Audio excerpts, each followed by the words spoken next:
Jurassic World. This is where our story begins. A scientific breakthrough without any consideration of the consequences. So nature did what it does and unleashed chaos. This time, we were deeper into the illusion of control, and the chaos brought something much worse. And for a moment, we remembered how precious life is. But time has a funny way of softening our memory of what it's like to lose control. And ambition is a persistent thing. For the dinosaurs left behind, time was becoming immaterial. From miracles of science to assets destined for exploitation. Perhaps it's time we reflect on the true nature of nature. An endless cycle with one goal: survival. And this means that dinosaurs and humanity will have to find a way to work out their differences.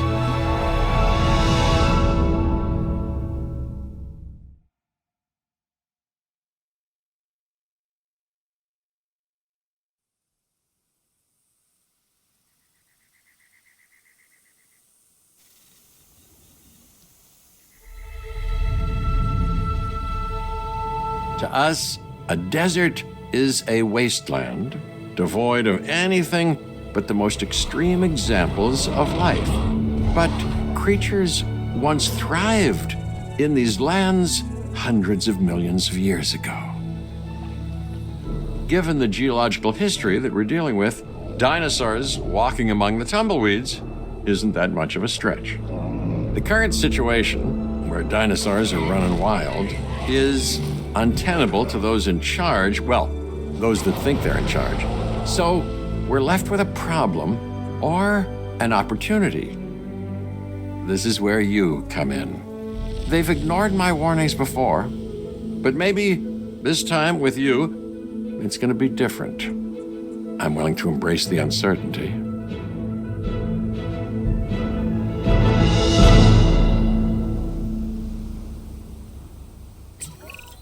Okay, I guess an introduction is in order. I'm Cabot Finch, Assistant Director of the U.S. Department of Fish and Wildlife. I know it sounds important, because it is, but let's not get bogged down in labels and titles and organizational flowcharts. I'll make this easy. You work for me. See, nothing to it. You'll be working with the experts. This is Claire Deering and Owen Grady. And yes, we have first-hand experience with the dinosaurs. I'm the former operations manager at Jurassic World. Owen and I actually helped build the park. And unfortunately, we were there to witness its destruction. And this is Owen. He works with velociraptors. You could call me a dinosaur wrangler, though officially I'm an animal behaviorist. I was just building a level of trust with them when this happens. Okay. So we'll need to get a few things in place ASAP. Start with a response facility, equipped with both a Ranger Team 4x4 and a capture team helicopter.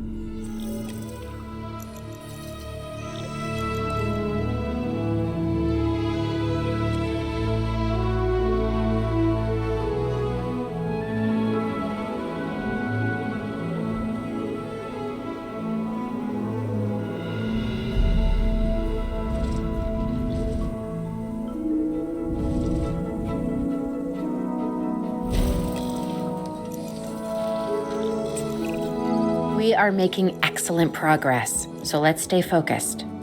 Next step, building a backup generator. Then feeding the energy it creates to the response facility. And also make sure the building is connected to the path network. It only does us good if it's operational.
You made it! Welcome to Canada. Now, this is a coastal reserve that's been abandoned, but it's a great opportunity to establish yourself as a bona fide park manager. Oh, and do check out the entire site, because you may well find something that can bring in the masses.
The mosquito, frozen in time for millions of years, and trapped within it.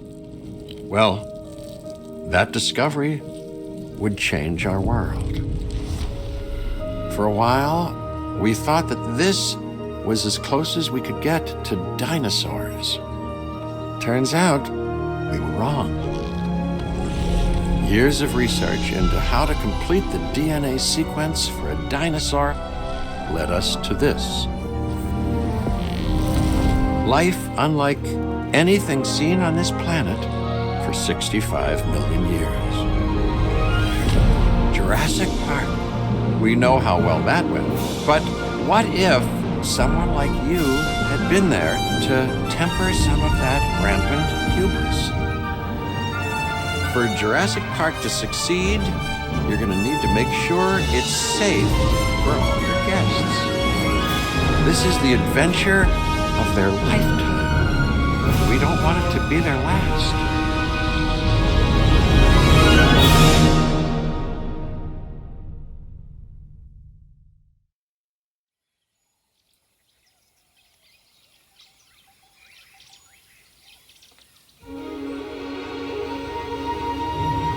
Wonderful, isn't it?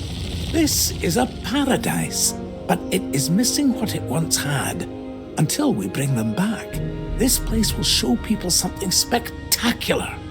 Dinosaurs, no longer confined to our imaginations. Dinosaurs in the flesh. And the moment people see them, that moment of astonishment, of magic, well, you're going to be a part of that spectacle. Jurassic Park will open on schedule, and the world will be as it once was, a land of the dinosaurs.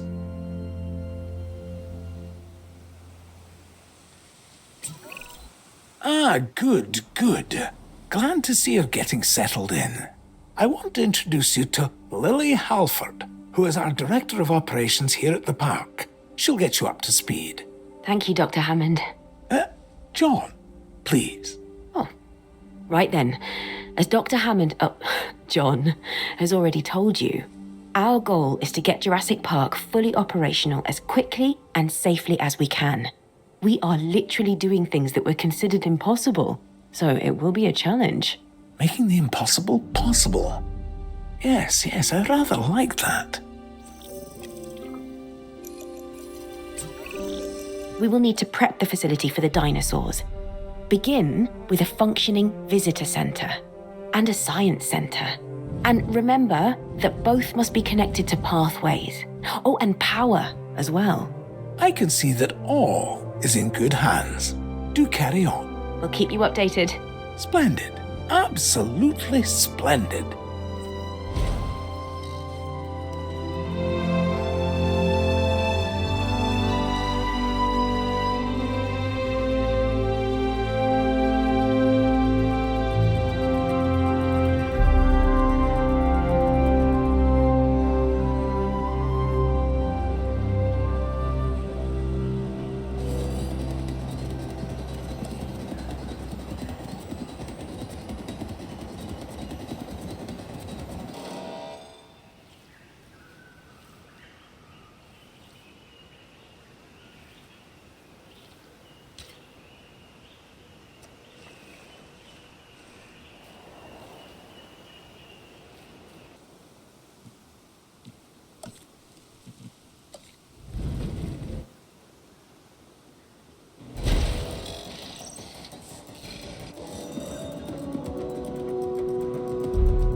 Jurassic Park has a top geneticist.